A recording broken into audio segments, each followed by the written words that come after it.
هذا هو المدخول ديال اليوم الدراري كما كتشوفوا في البيع والشراء. واش الخوت، مرحبا بكم في فيديو جديد. اليوم عندنا السوق على حد كاين في منطقة ديال سيد الزوين. من بعد ما عمرنا السلعة فوق الموطور انا وصاحبي عماد شتينا الطريق للسوق.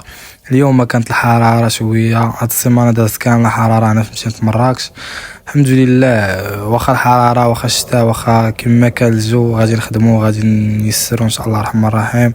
هما كاين غير التجارة. هنا انا وصاحبي عماد راه شادين الطريق وغاجين.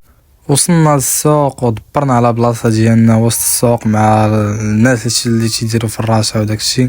المهم بالتعامل الزوين والهضره الزوينه راه غادي دير بلاصتك فين ما مشيتي. اصعب حاجه اللي تيخافوا منها بزاف تاع الناس اللي باغيين يبداو هي هاد بلاصه وسط السوق. بلاصه وسط السوق اخويا خصك تعرف كيفاش تهضر، تعامل مع الناس زوين وتكون انت زوين في هضرتك في تعاملك في كل شيء، راه تلقى بلاصه فين ما مشيتي. هنا حطينا السلعه ديالنا بدينا البيع والشراء وكما كتشوفوا الحمد لله القضيه تيسرات غاديين مزيان دقه دقه. كنبغي في الاول كنشكركم على الكومونتيرات ديالكم الزوينين اللي خليتوا لي فيديوهات اللي قبل دعمتوني فيهم، حق الله الا حسيت واحد الاحساس اللي زوين وشجعتوني باش نكمل.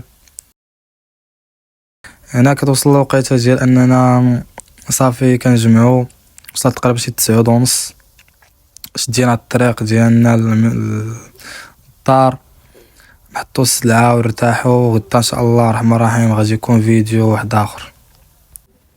نخليكم مع هاد اللقطات هادو من الطريق.